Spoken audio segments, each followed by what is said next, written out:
Indonesia, kampus Indonesia saat ini? Saya sangat sering ke daerah dan setiap kali saya ke daerah, saya sudah mengunjungi 53 universitas di 20 provinsi dalam 1 tahun lebih saya bekerja. Dan yang saya temui adalah begitu hebatnya karena dalam keterbatasan apa? Keterbatasan anggaran, keterbatasan ekosistem regulasi yang memudahkan untuk melakukan riset, masih di seluruh pelosok Indonesia saya temui dosen-dosen dan juga mahasiswa-mahasiswi yang melakukan riset. Jadi kalau ditanya itu saya jujur bahwa potensi orang-orang Indonesia sangat bisa, sangat bagus. Tapi sekarang kondisinya masih jauh. Tetapi kondisinya masih jauh, saya juga berikan angka, kondisinya masih jauh bukan karena kemampuan orangnya, tetapi karena ekosistem yang belum mumpuni.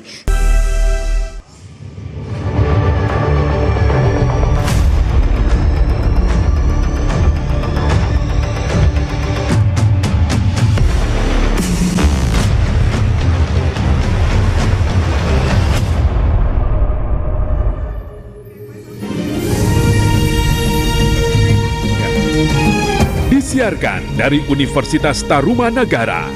Inilah Rakyat Bersuara bersama Aiman Wicaksono.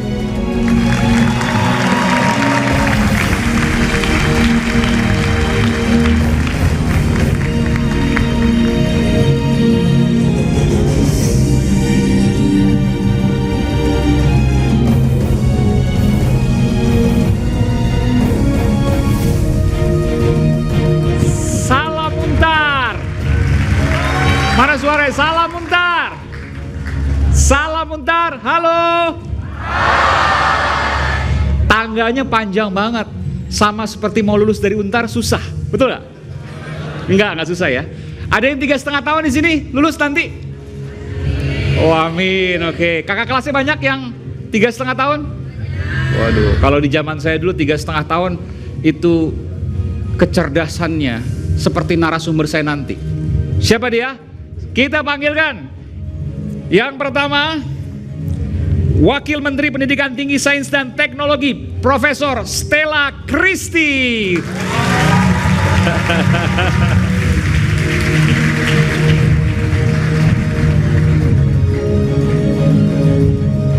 Luar biasa. Prof Stella waktu S1 namanya undergraduate, bukan S1 waktu itu ya. Di Harvard. Sama ya. Oh sama S1 juga? Oh masa strata 1 nggak ada istilah strata? Betul? Undergrad kan saya S1. Oh iya oke. Berapa tahun tuh? Saya bahkan 5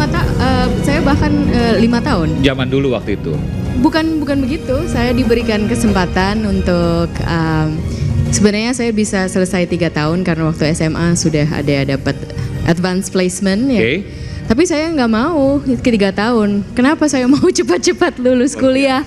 Kalau bisa menikmati masa kuliah, jadi 4 tahun tetap. Tetapi pada 1 tahun diberikan juga kesempatan untuk bisa belajar di tempat lain. Waktu itu belajar di Tiongkok. Jadi saya ambil. Kampus apa nama itu? Waktu itu di Fudan University di Shanghai. Belajar apa tuh, Prof? Belajar bahasa. Bahasa, oke. Bahasa Mandarin, karena saya tidak bisa bahasa Mandarin waktu itu, jadi ambil kelas bahasa Mandarin dan dapat kesempatan dari Harvard untuk bisa kuliah di Fudan 1 tahun. Bahkan yang merekomendasikan adalah Harvard University. Ya, karena saya ambil kelas Mandarinnya, belajar bahasa Mandarin itu saya tidak bisa, orang tua saya tidak bisa bahasa Mandarin sama sekali. Saya bukan lahir di keluarga yang bisa bahasa Mandarin. Bahasa Mandarin itu sesuatu yang saya pelajari waktu kuliah iseng.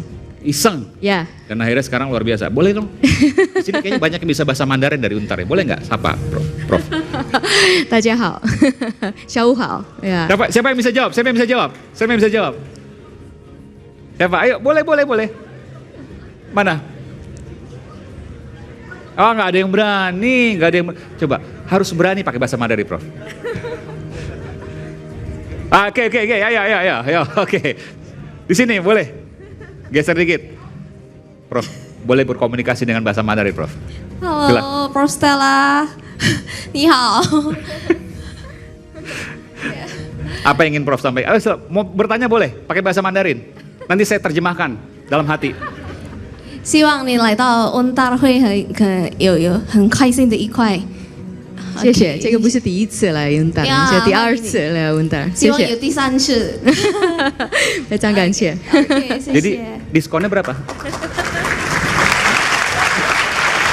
itu lagi bicarain apa tuh? Lagi bicarain apa tuh?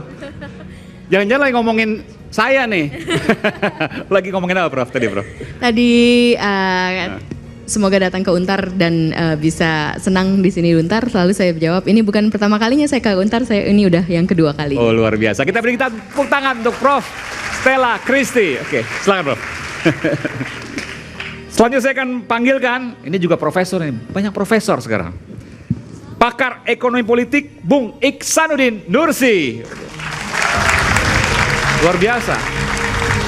Masih menggunakan laptop. Ini kayaknya datanya mau dikeluarin semua nanti. Tapi di sini beda dengan yang mingguan, Rakyat Bersuara. Kalau di sini kita eksploratif, kita inspiratif, dan kita tetap kritis. Ya, itu sama-sama sebenarnya. Saya Prof. Iksanuddin Nursi. Saya boleh sebut Prof ya? Boleh.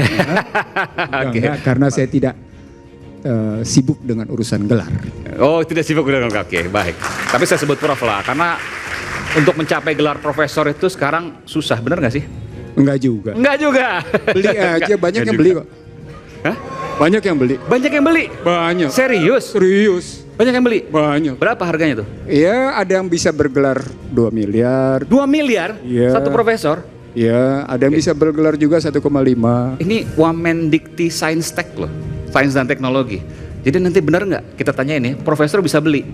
Nanti kita tanyain ya. Silakan tanya. Dan saya nggak mau begini bisa ngebuktiin. Ayo. Oke, Prof, nanti. Oke. Iya, saya nggak mau begini bisa ngebuktiin kok. Ada orang yang nggak jelas latar belakang doktornya, tidak pernah jelas ngajarnya di mana, dapat dia profesor. Oke. Nanti kita Gimana ceritanya? Baik, kita panggilkan. Oke, Prof, nanti kita lanjutkan. Seorang komika yang tentunya, ini kalau komika pasti ya luar biasa nih. Ini adalah Bung Soleh Solihun.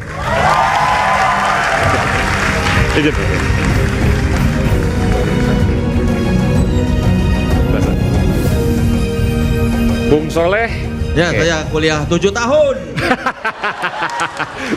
Lebih lama dari Belum profesor. ditanya, daripada ditanya nanti malu, mendingan langsung 7 tahun S1 tuh. S1.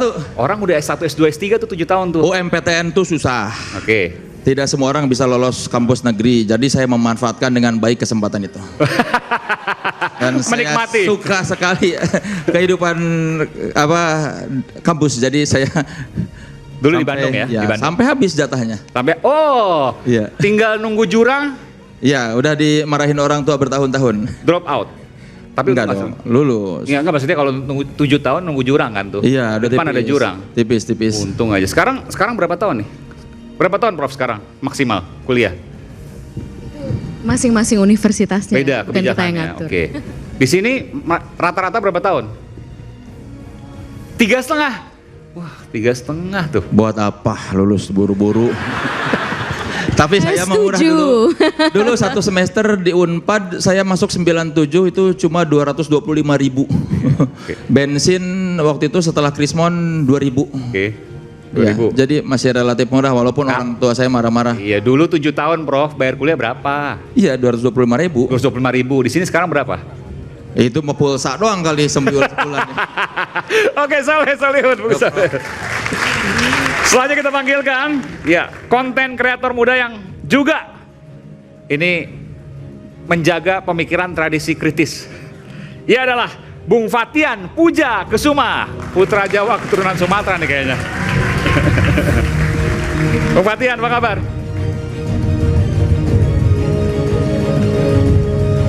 Kuliah?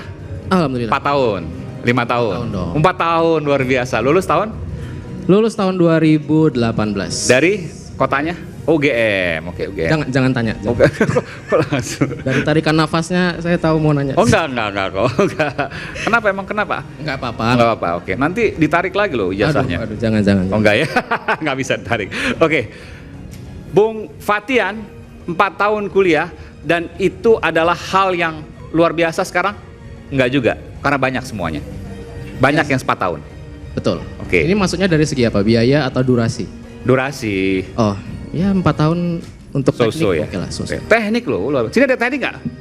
Teknik. Oh banyak teknik. Ya. Kalau teknik biasanya gimana ngomongnya? Apanya? Ada salamnya nggak? Oh, Salam ada. apa gitu? Teknik jawabnya Jaya.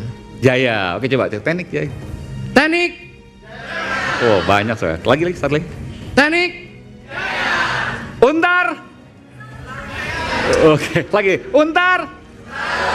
Oke, kita berikan tepuk tangan untuk narasumber kita. Luar biasa. Saya ke Prof. Stella dulu.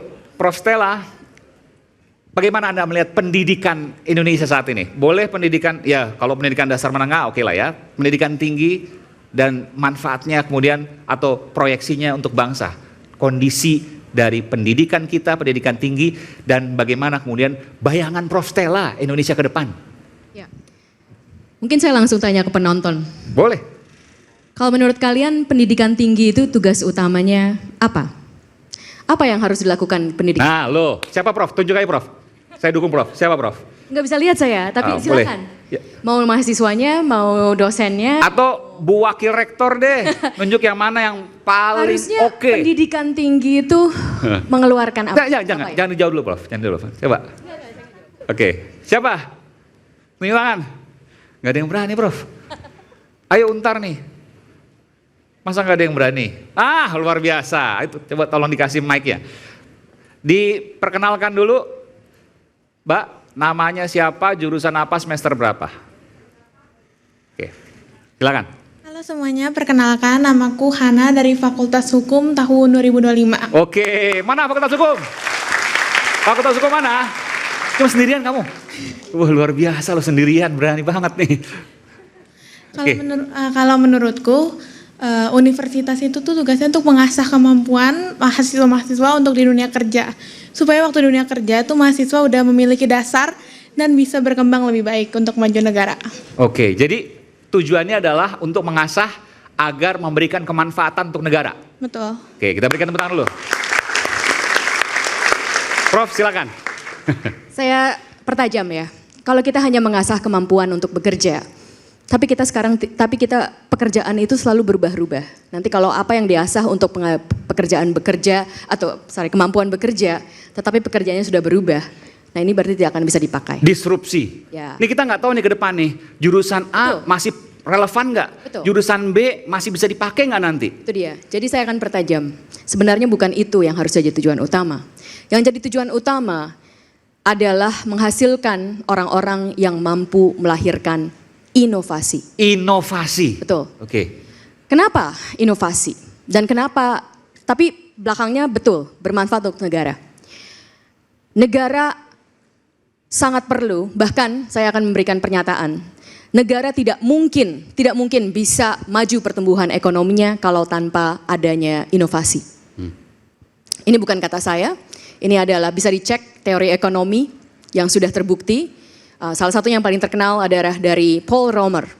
Paul Romer menyatakan bahwa satu-satunya cara kita bisa menghindari yang namanya decreasing margin of returns atau dengan investasi yang sama, peningkatan pertumbuhan ekonomi itu menurun, itu hanya dengan adanya inovasi baru, inovasi sains dan teknologi. Nah, inovasi itu lahirnya dari mana? Inovasi itu lahirnya yang paling banyak di dunia ini, di negara apapun, itu adalah dari universitas. Jadi kalau kita kalau kita tidak membuat ini, kita tidak maju ke arah ini, kita tidak mengacu kepada mengasah inovasi, kita akan ketinggalan. Saya kasih satu angka.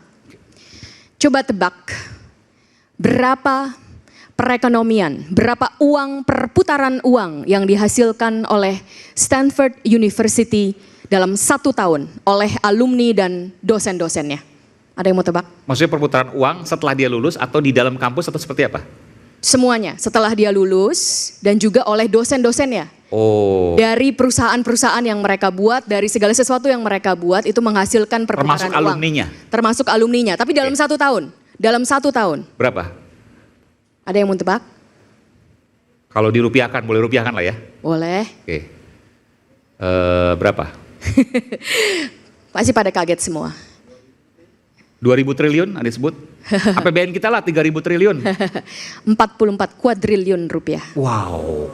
44 kuadriliun berarti 44.000 triliun itu. Kuadriliun Luar ya. biasa. Jadi ini dari satu universitas atau di US dollar ini 2,7 triliun US dollar. Ekonomi Indonesia. Bayangin 44.000 triliun itu gimana, Prof? Susah ya dibayangin ya. Jadi untuk APBN kita aja sekitar 3.000 triliun ya, Prof Iksan ya. 3.000 triliun. Berarti ini sekitar berapa kalinya tuh? 10 kali lipat tambah ya 13 kali lipat lah kurang lebih ya. 13 Enggak, sekian. mungkin salah ya, karena 2,7 triliun US dollar. 2,7 triliun US dollar yang dihasilkan oleh Stanford. APBN kita 1,5 triliun US dollar. Ya. Ya. Jadi lebih tinggi sedikit dari APBN kita memang, tapi tidak berkali-kali lipat. Tapi ini saya memberikan gambaran bahwa dari satu, kenapa bisa begitu banyak perputaran ekonomi? Karena inovasi-inovasi. Yang sekarang paling maju di dunia, yang paling banyak menghasilkan perputaran ekonomi adalah artificial intelligence. Itu datang banyak sekali dari Stanford University, dari riset-riset yang dilakukan di situ. Jadi itulah yang kita harus bisa melihat bahwa ini sesungguhnya yang harus menjadi tumpuan dan yang kita kerjakan, menghasilkan inovasi-inovasi baru. Prof, saya ingin jawaban jujur dari seorang Prof Stella. Kalau kita bicara soal inovasi, kita bicara soal adanya tuntutan. Kalau kampus itu harus inovatif, mahasiswanya juga harus inovatif. Bagaimana dengan kondisi Indonesia, kampus Indonesia saat ini? Saya sangat sering ke daerah dan setiap kali saya ke daerah, saya sudah mengunjungi 53 universitas di 20 provinsi dalam 1 tahun lebih saya bekerja. Dan yang saya temui adalah begitu hebatnya karena dalam keterbatasan apa? Keterbatasan anggaran, keterbatasan ekosistem regulasi yang memudahkan untuk melakukan riset, masih di seluruh pelosok Indonesia saya temui dosen-dosen dan juga mahasiswa-mahasiswi yang melakukan riset. Jadi kalau ditanya itu saya jujur bahwa potensi orang-orang Indonesia sangat bisa, sangat bagus. Tapi sekarang kondisinya masih jauh. Tetapi kondisinya masih jauh, saya juga berikan angka, kondisinya masih jauh bukan karena kemampuan orangnya, tetapi karena ekosistem yang belum mumpuni. Jadi saya berikan angka, kenapa saya bilang masih jauh, kita selalu berdasarkan angka. Jauh itu relatif. Salah satu indeks inovasi adalah bagaimana luaran dari seberapa banyak orang-orang di dunia itu mensitasi apa yang sudah dikeluarkan oleh ilmuwan-ilmuwan. Mensitasi artinya bilang, oh kemarin Mas Aiman tulis ini nih, saya pakai lagi di tulisan saya. Jadi menggunakan pikiran, menggunakan pikiran yang sudah tertuang dalam bentuk tulisan. Bukan plagiat ya? Bukan plagiat. Beda itu. Jadi bedakan antara kalau sitasi dengan plagiat. Kalau tidak mensitasi tapi menyatakan yang sudah diberikan orang lain, itu namanya plagiat. Prof Stella sempat mengatakan bahwa seolah-olah kita, ayo ini sekaligus juga untuk klarifikasi. Kuliah di luar negeri, caranya seperti ini dan seterusnya. Sementara orang kemudian ramai bahwa Prof Stella adalah wamen dikti Indonesia. Yang kemudian meminta, seolah-olah meminta agar mahasiswa kuliah di luar negeri. Nggak salah, semua siapa sih nggak mau kuliah di Harvard, bener nggak sih? Tuh bener. Tapi masalahnya posisi Prof Stella kontradiksi dengan ajakan itu. Sangat tidak kontradiksi. Berapa UKT tingkat 1? Tahu nggak Mas? Waktu itu konteksnya, Prof, saya memang tidak menanyakan nominal. Nah. Tapi kan gini, tapi gini.